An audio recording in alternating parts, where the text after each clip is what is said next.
Hello everyone, welcome to my new video, the second part of the chemical kinetics. And today I'm going to discuss what are the factors that affect for the rate of reaction.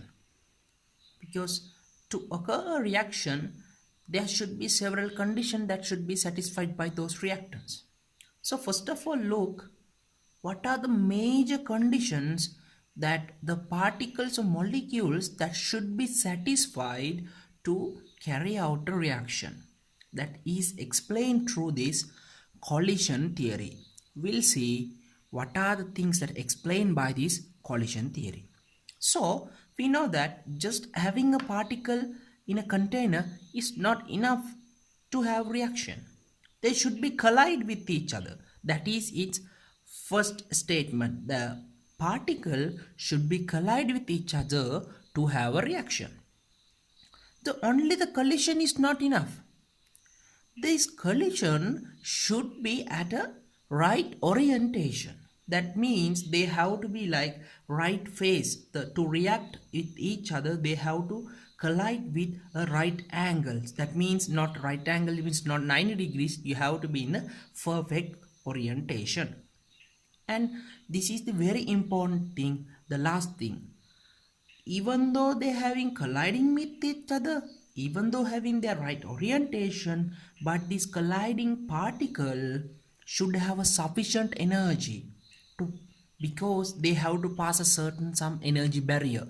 To pass that certain energy barrier, they should collide with a sufficient amount of energy.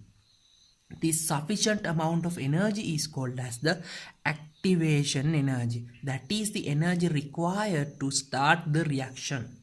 So I like showing in this energy diagram, energy was a progression of reaction. If we start from the reactant and move to product, as example, this is, you think this is as an exothermic reaction. So starting from the reactant, we are moving heading towards the product. So this reaction pathway, it have to pass through a transition state. Absolutely, transition state is a state which the new bonds are formed and all bonds are getting break. This is a highly unstable state and very short-lived state. So passing through this state, there should be sufficient amount of energy, or the activation energy should be there. So activation energy calculated by the energy at transition state minus the energy at reactant stage. So this is a very important concept or very important factor that determines the rate of reaction. If the activation energy is so higher, that means the rate is so low. If the activation energy is small, then the rate of reaction is going to be high. So when you're considering these main three factors, to occur a reaction, there should be a sufficient amount of energy to occur that reaction. That is the first thing you have to watch. And second thing is, there should be more successful collision to occur a successful reaction. So now we're going to check what are the main factors affect for the rate of reaction. Those are temperature, surface area, concentration of pressure, and the catalyst. Now I'm going to look about one by one those factors. First we look how temperature will affect for the rate of reaction.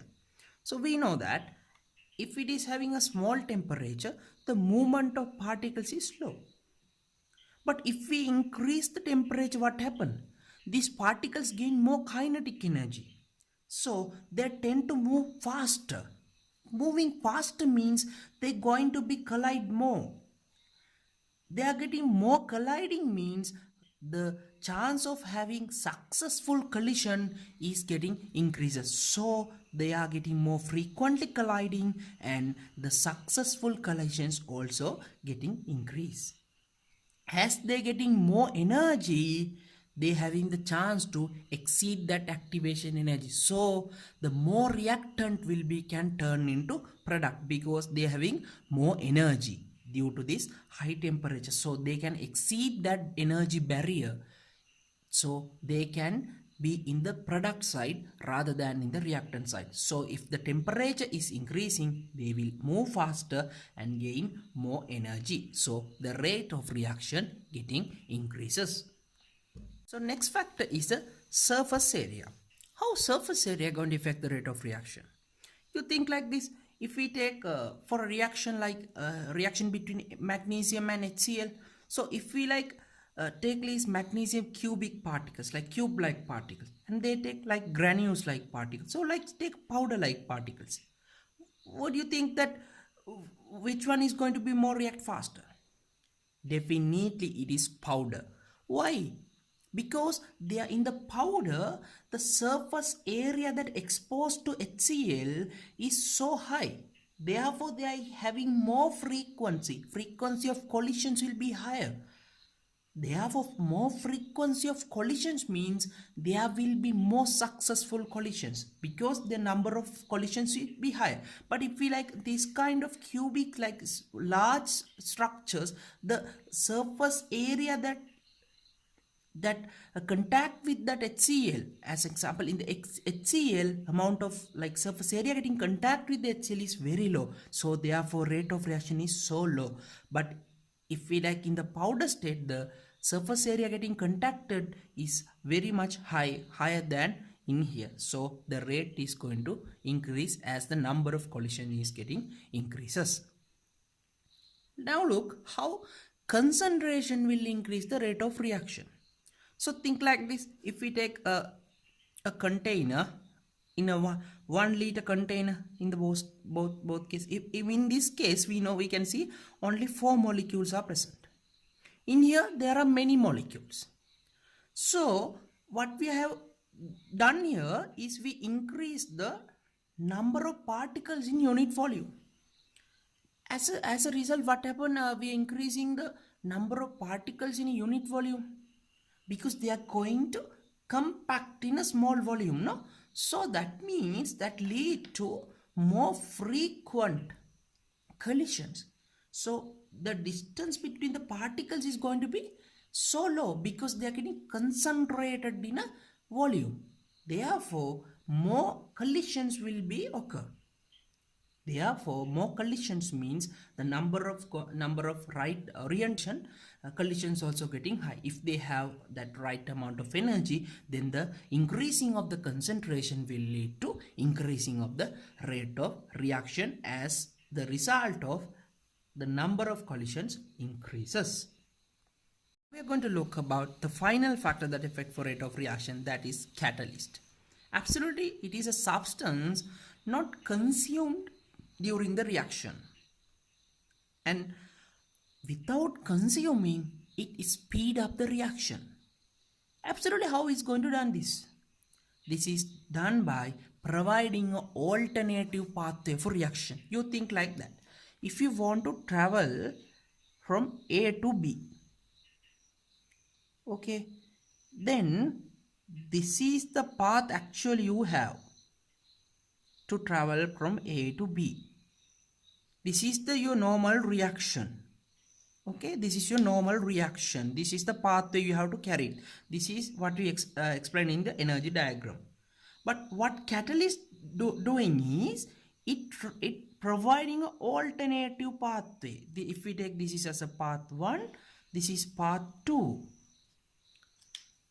It provide this path 2, providing that alternative pathway from travel A to B. So the amount of energy required will be much lower than traveling from A to B via the path 1.